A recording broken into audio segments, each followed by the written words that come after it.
जन्म जयंती का प्रेरक अवसर है। ये मेरा सौभाग्य रहा कि आज प्रातः दीक्षा भूमि में जाकर के उस पवित्र धरती को नमन करने का अवसर मिला। एक नई ऊर्जा, नई प्रेरणा लेकर के मैं आपके बीच आया हूं।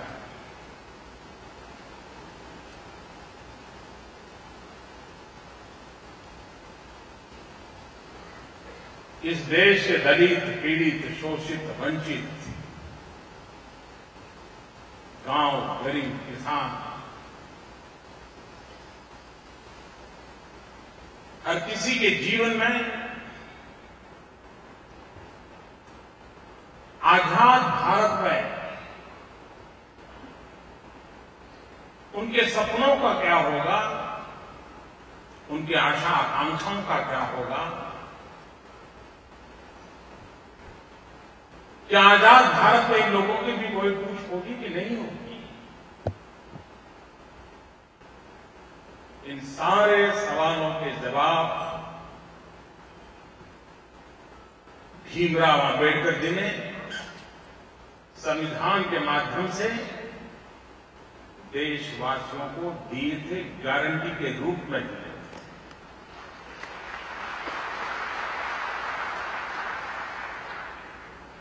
और उसी का परिणाम है कि संवैधानिक व्यवस्थाओं के कारण आज देश के हर तबके के व्यक्ति को कुछ करने के लिए अवसर सुलभ है। और वही अवसर उसके सपनों को साकार करने के लिए उमंग और उत्साह के साथ जी जान से जुड़ने के लिए प्रेरित करते हैं। कि अभाव के बीच में पैदा होकर के भी किसी भी प्रकार के प्रभाव से प्रभावित हुए बिना, अभावों के रहते हुए भी प्रभावी ढंग से जीवन की यात्रा को सफलतापूर्वक आगे बढ़ाया जा सकता है। और वो प्रेरणा बाबा साहब आंबेडकर से मिलती है।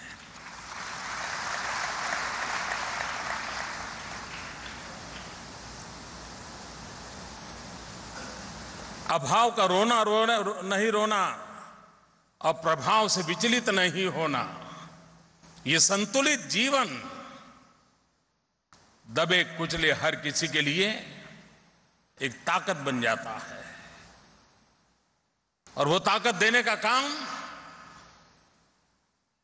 बाबा साहब आंबेडकर ने अपने जीवन से दिया है। कभी कभार व्यक्ति के जीवन में अविरत रूप से जब कटु अनुभव रोज की जिंदगी का हिस्सा बन जाता हो, अपमानित होना, प्रताड़ित होना, तिरस्कृत होना, अगर इंसान छोटे मन का हो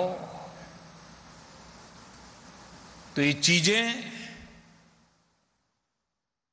घर में, मन मंदिर में, मन मस्तिष्क में किस प्रकार से कटुता के रूप में भर जाती है। और मौका मिले तो कभी लगता है यार उसको दिखा दूंगा, ये मेरे साथ किया था,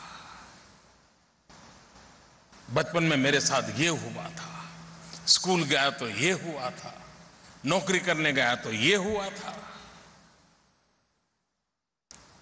क्या कुछ मन में नहीं हो सकता है। लेकिन ये भीमराव आंबेडकर थे, इतनी बुराइयों से सामना करना पड़ा,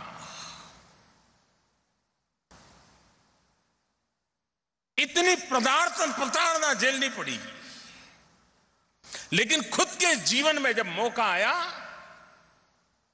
रत्ती भर उस कटुता को बाहर आने नहीं दिया।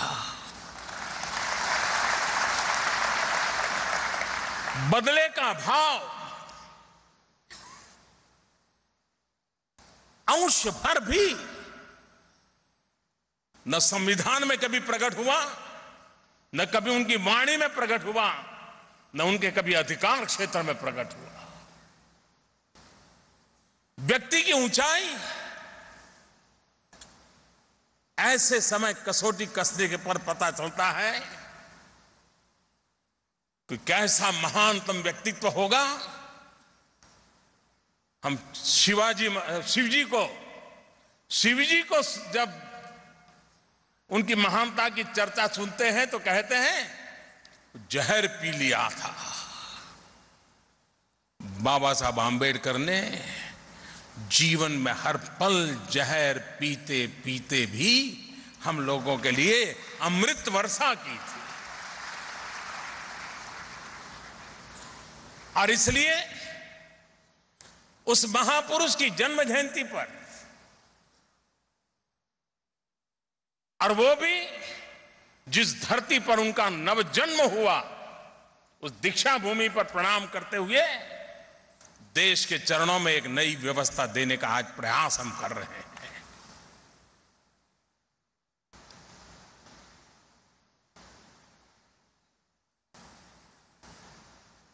आज अनेक योजनाओं का प्रारंभ हो रहा है, नए भवनों का प्रारंभ हो रहा है। करीब 2000 मेगावाट के बिजली के कारखाने का लोकार्पण हुआ।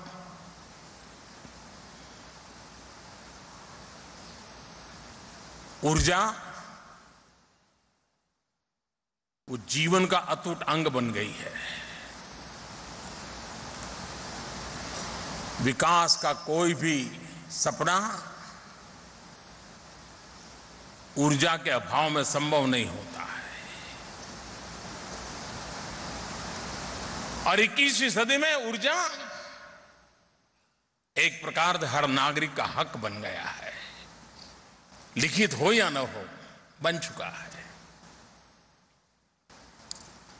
देश को 21वीं सदी में प्रगति की ऊंचाइयों पर ले जाना है, अगर भारत को आधुनिक भारत के रूप में देखना है, तो ऊर्जा उसकी पहली आवश्यकता है। और एक तरफ पर्यावरण की चिंता के कारण विश्व थर्मल पावर को चुनौती दे रहा है, तो दूसरी तरफ विकसित देशों के लिए वही एक सहारा होता है। वैश्विक स्तर पर इतने बड़े कॉन्फ्लिक्ट के बीच जब रास्ता निकालना है, तब भारत ने भी बेड़ा उठाया है कि हम पूरे विश्व को परिवार मानने वाले लोग हैं, पूरे ब्रह्मांड को अपना मानने वाले लोग हैं। हमारे द्वारा हम ऐसा कुछ नहीं होने देंगे जो भावी पीढ़ी के लिए कोई संकट पैदा करे। और इसलिए भारत ने 175 गीगावाट रिन्यूएबल एनर्जी का सपना देखा है। सोलर एनर्जी हो, विंड एनर्जी हो, हाइड्रो के प्रोजेक्ट्स हो। और अब जब नितिन जी बड़े गर्व के साथ बता रहे थे कि नागपुर वासियों का जो गंदा पानी है वो बिजली के उत्पादन में काम लाया जाता है, रिसाइकल किया जाता है, एक प्रकार से पर्यावरण के अनुकूल ये इनिशिएटिव है। मैं इसके लिए नागपुर को बधाई देता हूं। और देश के अन्य भागों में भी जीरो वेस्ट का कंसेप्ट धीरे धीरे पनप रहा है। आज यहां आवास निर्माण का भी एक बहुत बड़ा कार्यक्रम हाथ में लिया गया, उसका भी प्रारंभ हुआ है। 2022 आजादी के 75 साल हो रहे हैं। पल भर के लिए हम 75 साल के पहले की जिंदगी की जीने का प्रयास करके देखें। हम उस कल्पना विश्व में पहुंचे 1930, 40, 50 के पहले का कालखंड, जब देश के लिए लोग जान की बाजी लगा देते थे। हिंदुस्तान का तिरंगा फहराने के लिए फांसी के तख्त पर चढ़ जाते थे। मां भारती को गुलामी की जंजीरों से मुक्त कराने के लिए जवानी जेल में खपा देते थे, मृत्यु का आलिंगन करते थे। हंसते हंसते देश के लिए मर मिटने वालों की कतार कभी बंद नहीं हुई थी। इस देश के वीरों ने वो ताकत दिखाती थी कि फांसी के फंदे कभी कम पड़ जाते थे, लेकिन मरने वाले देश के लिए शहादत देने वालों की संख्या कभी कम नहीं हुआ करती थी। अनगिनत बलिदानों का परिणाम था कि भारत मां हमारी आजाद हुई है। लेकिन आजादी के दीवानों ने भी तो कुछ सपने देखे थे। उन्होंने भी भारत कैसा हो एक इरादा रखा था। उनको तो वो सौभाग्य मिला नहीं आजाद हिंदुस्तान में सांस लेने का। हमें सौभाग्य मिला नहीं उस आजादी के आंदोलन के लिए अपनी जिंदगी खपाने का। लेकिन हमें मौका मिला है, देश के लिए मरने का मौका न मिला, देश के लिए जीने का मौका मिला है।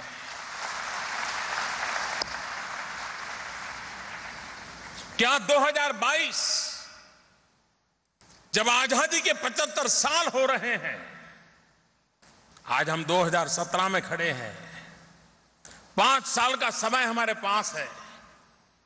125 करोड़ देशवासी अगर संकल्प करें कि जिन महापुरुषों ने आजादी के लिए जीवन लगा दिए, उनके सपनों का भारत बनाने के लिए मेरी तरफ से इतना योगदान होगा, मैं भी कुछ करके रहूंगा और संकल्प करके रहूंगा और सही दिशा में करके रहूंगा। मैं नहीं मानता हूं कि 2022 आते आते देश विश्व के सामने खड़े होने की ताकत के साथ खड़ा नहीं होगा। मुझे कोई आशंका नहीं। और उसमें एक सपना है हमारा, 2022 जब आजादी के 75 साल हो, तब मेरे देश के गरीब से गरीब का अपना घर हो। इस देश का कोई गरीब ऐसा ना हो जिसको अपना रहने के लिए घर ना हो, अपनी छत ना हो, और घर भी ऐसा हो जिसमें बिजली हो, पानी हो, चूल्हा हो, गैस का चूल्हा हो, नजदीक में बच्चों के लिए स्कूल हो, बुजुर्गों के लिए नजदीक में अस्पताल हो।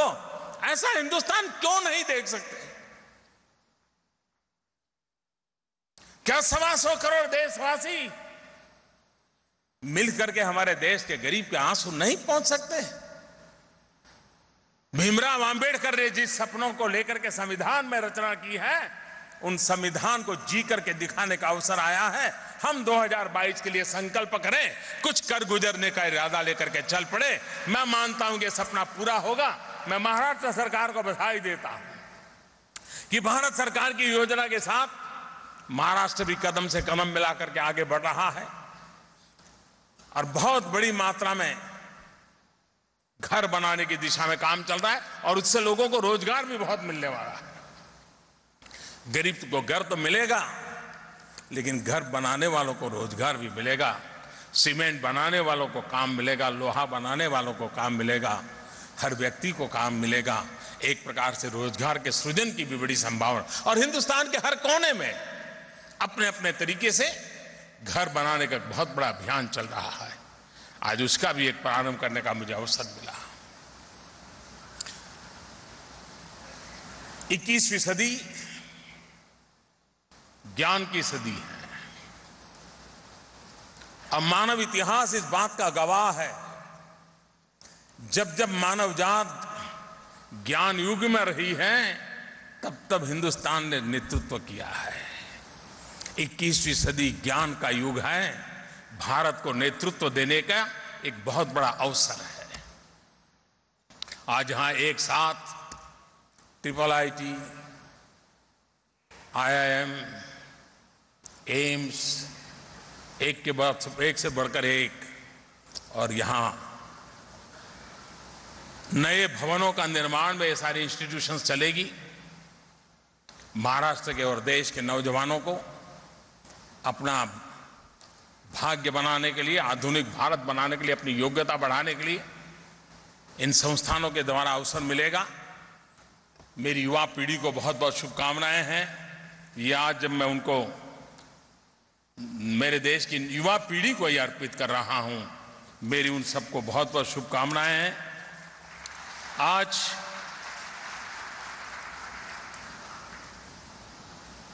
पिछले कुछ दिनों से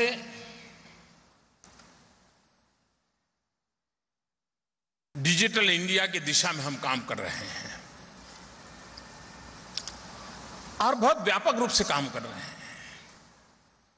उसका एक फलक है डिजिधन, और मेरा मत है वो दिन दूर नहीं होगा, गरीब से गरीब व्यक्ति कहने लगेगा डिजिधन निजी धन। ये डिजिधन निजी धन, ये गरीब की आवाज बनने वाला है। मैंने देखा बड़े बड़े विद्वान विरोध करने के लिए ऐसा ऐसा विरोध कर रहे थे कि मोदी जी अब कह रहे हैं कि कैशलेस सोसाइटी, दिंकना, फलाना, न जाने, मैंने ऐसे ऐसे भाषण सुने तो रात को फिर मुझे बड़ा व्यंग विनोद के लिए और कुछ करना नहीं पड़ता था। उनको याद कर लेता था तो मुझे बड़ा, मैं हैरान था, बड़े बड़े विद्वान लोग क्या बोल रहे थे। कम कैश, घर में भी आपने देखा होगा धनी से धनी परिवार होगा, बेटा हॉस्टल में रहता होगा तो भी मां बाप के बीच में चर्चा होती है एक साथ ज्यादा पैसा मत भेजो, कहीं बेटे की आदत बिगड़ जाएगी। धनी से धनी परिवार भी, गरीब से गरीब परिवार भी, बेटा कहेगा मां मुझे आज 5 रुपया दो, तो बाप समझाता है नहीं नहीं बेटा ऐसा करो 2 रुपया ले जाओ, 2 रुपये से चला लो। कम कैश, ये जीवन में भी महत्व रखती है। हम परिवार में अनुभव करते आए हैं। सुखी से सुखी परिवार भी बंडल के बंडल बेटों को नहीं देते हैं, क्योंकि उनको मालूम है इससे क्या क्या होता है। अच्छा कम होता है, बुरा ज्यादा होता है। जो व्यक्ति के जीवन में है वही समाज के जीवन में होता है, वही राष्ट्र के जीवन में होता है, वही अर्थव्यवस्था के जीवन में भी होता है। ये सीधी सीधी सरल समझ को हमने व्यवहार में लाना चाहिए। कम कैश, कम नगद, इससे कारोबार चलाया जा सकता है। और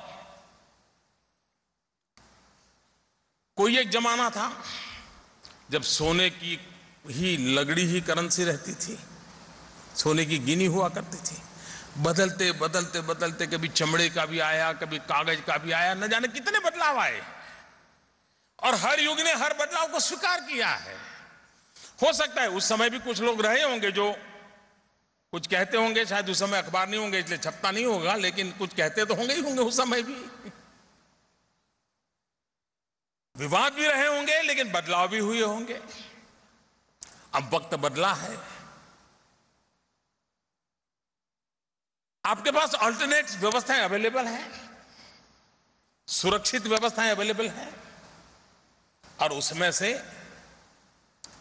भीम ऐप, और मैं मानता हूं भारत के संविधान में सामान्य मानवी को हक देने का काम जिस तरीके से भीमराव अंबेडकर ने किया है, उसी तरीके से भीम ऐप अर्थव्यवस्था के महारथी के रूप में काम करने वाली है। ये मेरे शब्द लिख करके रखिए, कोई रोक नहीं पाएगा, ये होके रहने वाला है। आप हैरान हो गए, हिंदुस्तान जैसे देश में करेंसी छापना, छाप करके पहुंचाना, सुरक्षित पहुंचाना अरबों खरबों रुपयों का खर्च होता है। अगर इन व्यवस्थाओं से पैसे बच जाए तो कितने गरीबों के घर बन जाए दोस्तों, कितनी बड़ी देश सेवा हो जाए। और ये सब संभव है इसलिए करना है, संभव ना होता तो नहीं कर रहा। वो भी गुजारा करते थे, पहले वो व्यवस्था थी, जरूरी थी, करते थे। अगर कम कैश की दिशा में हम तय करें, आप देखिए बदलाव संभव है। मैं तो हैरान हूं, एक एक एटीएम की रक्षा के लिए 5-5 पुलिस वाले लगे रहते हैं। एक इंसान को सुरक्षा के लिए पुलिस देने में कभी दिक्कत होती है, एटीएम के लिए खड़ा रखना पड़ता है। अगर कम कैश का कारोबार हो जाए, आपका मोबाइल फोन ही आपका एटीएम बन जाएगा। और वक्त दूर नहीं है जब premises less and paperless banking ये जीवन का हिस्सा बनने वाला है। जब प्रीमाइसिस लेस पेपरलेस बैंकिंग जीवन का हिस्सा बनने वाला है, इसका मतलब हुआ कि आपका मोबाइल फोन ये सिर्फ आपका बटवा नहीं, आपका मोबाइल फोन आपकी अपनी बैंक बन जाएगा। टेक्नोलॉजिकल रिवॉल्यूशन आर्थिक जीवन का हिस्सा बन रहा है। और इसलिए 25 दिसंबर को जब ये डिजी धन योजना को लॉन्च किया गया था, जिस दिन लॉन्च किया था क्रिसमस की शुरुआत थी, हैप्पी क्रिसमस के साथ शुरू किया था। 100 दिन तक 100 शहरों में चला और आज उसकी पूर्णाहुति एक प्रकार से इधर 14 अप्रैल बाबा साहब आंबेडकर की जन्म जयंती, भीम ऐप का सीधा संबंध, और दूसरी तरफ गुड फ्राइडे का दिन, क्रिसमस के दिन प्रारंभ किया था, हंसी खुशी के साथ शुरू किया था। यात्रा करते करते करते हम चल पड़े। आज कभी लोगों को लगता था कि जिसके पास मोबाइल फोन नहीं है क्या करेंगे। मैं पार्लियामेंट में बहुत भाषण, बड़े इंटरेस्टिंग भाषण है सबके। देश के पास स्मार्टफोन नहीं है, टिकना नहीं है, फलाना नहीं है। हमने उनको समझाया भाई 800-1000 रुपया वाला फीचर फोन से भी गाड़ी चलती है, लेकिन हम खैर जिसको समझना नहीं उसको कैसे समझाएंगे। लेकिन अब तो आपको मोबाइल फोन की आवश्यकता नहीं है। अब आप ये नहीं पूछोगे कि भाई क्या करेंगे, आपके पास अंगूठा तो है ना। एक जमाना था अनपढ़ होने की निशानी हुआ करती थी। युग कैसा बदल गया है, वही अंगूठा आपकी शक्ति का केंद्र बिंदु बनता जा रहा है।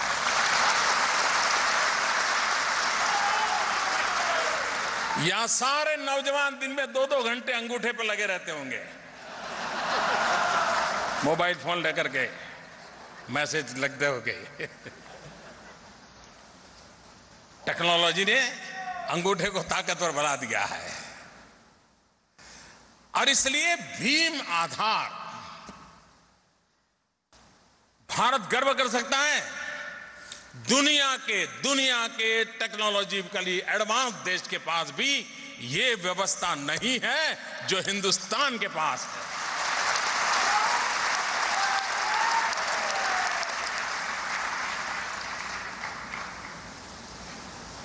अब जो लोग भीम ऐप पर विवाद करने के बाद भी लोग स्वीकार करते गए, तो अब वो आधार पर विवाद करने में लगे हुए हैं। वो उनका काम है, करते रहेंगे। आपके पास मोबाइल फोन हो या ना हो, आपका अगर आधार नंबर है, आप स्वयं किसी दुकानदार के यहां गए हैं और उसके पास छोटा सा इंस्ट्रूमेंट होगा, बड़ा पॉश मशीन की भी जरूरत नहीं होगी, छोटा सा एक होगा 2 इंच बाय 2 इंच का, वो आपका अंगूठा वहां लगवा देगा। और उससे अगर आपका पहले से बैंक के साथ आपका आधार नंबर जुड़ा हुआ है, अगर आपने 10 रुपया का माल लिया है तो 10 रुपया आपका ऑटोमेटिक कट हो जाएगा। 1 रुपया साथ में ले जाने की जरूरत नहीं, कहीं आपका कारोबार रुकेगा नहीं। कितनी उत्तम व्यवस्था की दिशा में हम जा रहे हैं। और इसलिए आज जो भीम आधार एक ऐसा वर्जन, और मैं आप देखना जी, वो दिन दूर नहीं होगा दुनिया की बड़ी बड़ी यूनिवर्सिटीज इस भीम आधार का केस स्टडी करने के लिए भारत का पर आएगी। सारे नौजवान स्टडी करेंगे दुनिया में आर्थिक बदलाव क्या हो सकता है, ये इसका ये आधार बनने वाला है जी, ये रेफरेंस पॉइंट बनने वाला है। और मैं कल ही हमारे रविशंकर जी को कहता था, क्या भारत सरकार ने इसका पैटर्न करवाया कि नहीं करवाया है, क्योंकि होने वाला है। दुनिया इस विषय को अपना विषय बनाने के लिए, मुझे अभी अफ्रीकन देशों के जितने मुखिया लोग मिले तो उन्होंने मेरे से इसकी जिज्ञासा भी की और ये भी चाहा था कि हमारे देश के लिए आप कर सकते हैं क्या। धीरे धीरे इसका वैश्विक विस्तार का कारण भी बन सकता है और भारत एक बहुत बड़े कैटलिस्ट एजेंट के रूप में काम कर सकता है। इस डिजी धन योजना के तहत हिंदुस्तान के 100 अलग अलग शहरों में कार्यक्रम किए गए, लाखों लोगों ने बढ़ चढ़ करके हिस्सा लिया, टेक्नोलॉजी को समझने का प्रयास किया, स्वीकार करने का प्रयास किया और बहुत बड़ी मात्रा में लोगों को इनाम मिले। और आज जिन लोगों को इनाम मिला उसमें से एक सज्जन चेन्नई के, उन्होंने तो घोषणा कर दी कि मुझे जो इनाम मिला है वो मैं गंगा सफाई के लिए समर्पित कर देता हूं। मैं उनका अभिनंदन करता हूं। और वैसे भी ये डीजी धन सफाई अभियान ही है, भ्रष्टाचार काले धन के खिलाफ लड़ाई का एक बहुत बड़ा माजा रखता है। और मैं देशवासियों को कहना चाहता हूं, कम कैश विचार आपको पसंद आए या ना आए, कैशलेस सोसाइटी का सपना आपको अच्छा लगे या ना लगे, नोटों के बिना जिंदगी कैसे गुजरेगी आपके मन में सवाल या निशान हो या ना हो, लेकिन इस देश में कोई ऐसा इंसान नहीं होगा जिसके दिल दिमाग में भ्रष्टाचार के प्रति गुस्सा ना हो। देने वाला भी गुस्सा करता होगा और कभी लेने वाला भी रात को जाकर के सोचता होगा, यार अब मोदी आया है कहीं फंस जाऊंगा तो क्या होगा।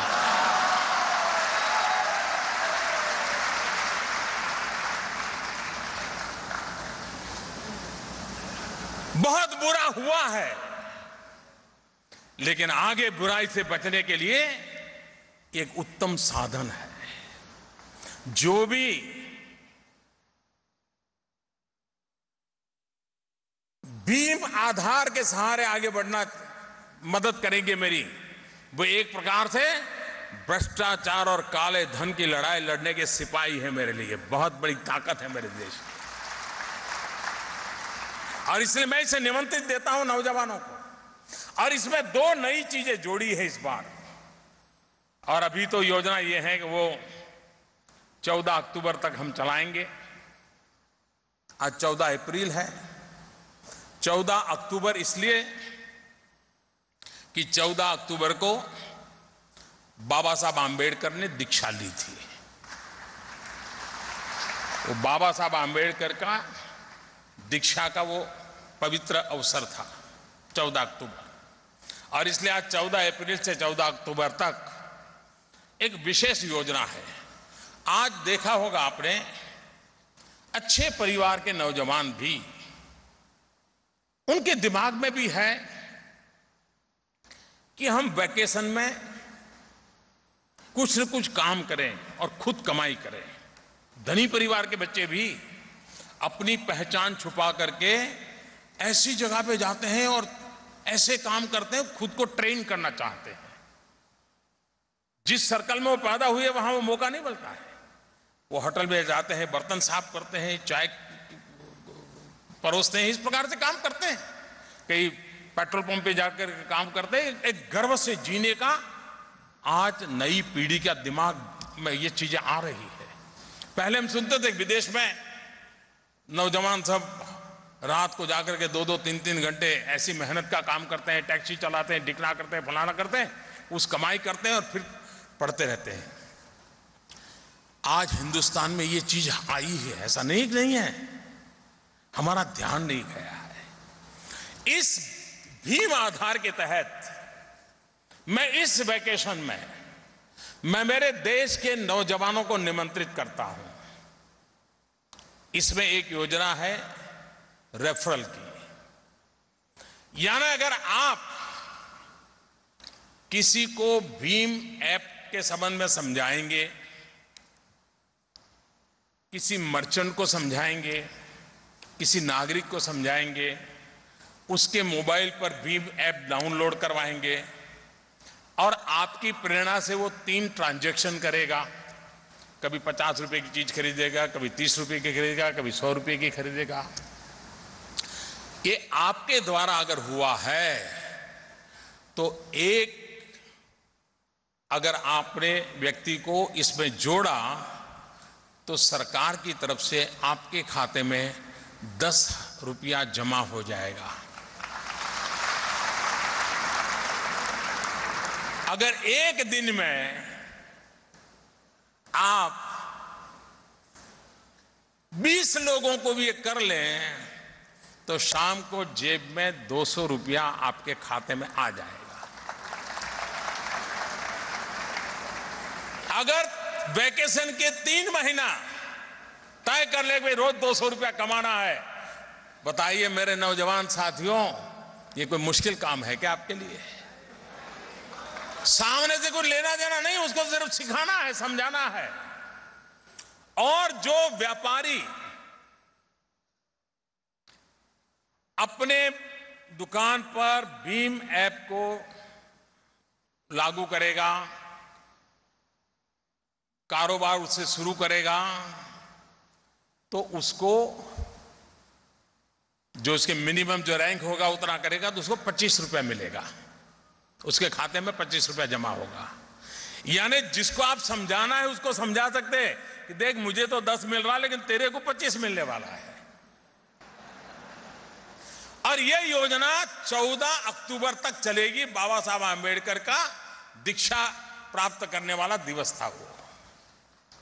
6 महीने हमारे पास है। हर नौजवान इस वेकेशन में 10,000 15,000 रुपए आराम से कमा सकता है।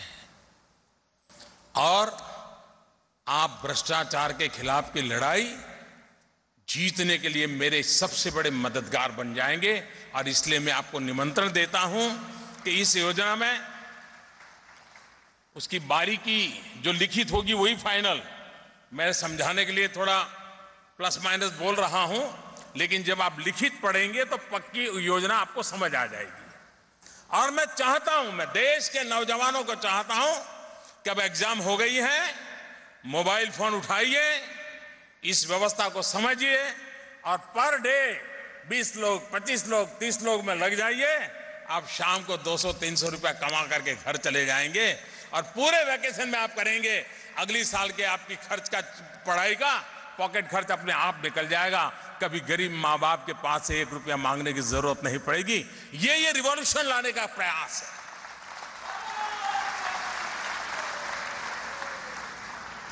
आज यहां 75 टाउनशिप कम कैश वाली उसका लोकार्पण हुआ। इसका मतलब यह हुआ कि जहां पर टाउनशिप में लोग रहते हैं, अलग अलग कई फर्टिलाइजर कंपनियों की टाउनशिप है, कई रेलवे वालों की टाउनशिप है, कई फौज वालों की टाउनशिप है, ऐसी 75 ने पूरी तरह अपने आप को कम कैश वाला किया है।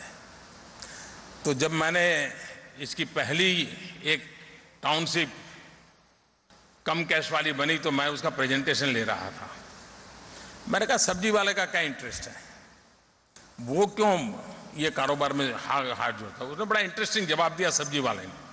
उसने कहा पहले ये जो टाउनशिप में ही मैं बेचने के लिए फुटपाथ पर बैठता हूं, सब्जी बेचता हूं, तो जो महिलाएं सब्जी खरीदने आती है, अगर बिल बन गया 25 रुपया 80 पैसा, तो कहती थी लो 25 रुपया ले लो, चलो चल जाएगा। वो 80 पैसे नहीं देती थी। कितनी भी अमीर परिवार की महिला हो, बड़े से बड़े बाबू की पत्नी हो, लेकिन 80 पैसा नहीं देती थी। ले लो 25 रुपया है, ठीक है, चलो चल छूटा छोड़ दो। बोले इसके कारण अब क्या हुआ है मुझे पूरा 25 रुपया 80 पैसा मिलता है। और बोले शाम को जो मेरा 15-20 रुपया कम पड़ जाता था, अब मेरा 15-20 रुपया मेरी एक्स्ट्रा इनकम ऐसे ही हो गई है। अब देखिए कितना फायदा एक गरीब आदमी ने अपने पैसे ढूंढ लिया। लेकिन ये 75 टाउनशिप एक अच्छी शुरुआत है, लेकिन हम लोगों की कोशिश रहनी चाहिए कि हम कम कैश की ओर देश को ले चले, हम इसमें योगदान दें। और ये जो रिवॉल्यूशन हो रहा है उसके हम स्वयं एक सिपाही बने, उस बात को हम आगे बढ़ाएं। मुझे विश्वास है कि आज जिन लोगों को इनाम मिला है, और इतने कार्यकाल में करीब 250 करोड़ रुपए से ज्यादा इनाम मिले हैं, वे इनाम प्राप्त कर करके संतोष न माने। हजारों की तादाद में नागरिकों को इनाम मिला है, वे भी इसके एम्बेसडर बने, वे भी इस काम को आगे बढ़ाएं। ये देश में परिवर्तन लाने का नागरिकों की मदद से होने वाला एक बहुत बड़ा सफल अभियान है। मैं रविशंकर जी और उनके विभाग की पूरी टीम को और नीति आयोग को बड़ी बधाई देता हूं कि फुल प्रूफ टेक्नोलॉजी के लिए उन्होंने भरसक कोशिश की। दुनिया में जितने प्रकार की टेक्नोलॉजी में इनोवेशंस हुए हैं, इन सारी चीजों का स्टडी किया, और उसमें से उत्तम भारत में क्या हो सकता है, भारत के सामान्य मानवी को, गरीब से गरीब व्यक्ति भी इसको अपने कारोबार से चला सके, इतना यूजर फ्रेंडली, विश्वस्त ये व्यवस्था विकसित हुई है। मैं फिर एक बार विभाग के सभी साथियों को बधाई देता हूं। मैं महाराष्ट्र सरकार का अभिनंदन करता हूं कि इस कार्यक्रम की रचना के लिए नागपुर को उन्होंने एक यजमान के रूप में उत्तम सेवा की। बहुत बड़ी मात्रा में आप सबसे मुझे मिलने का अवसर मिला। आपका बहुत बहुत धन्यवाद।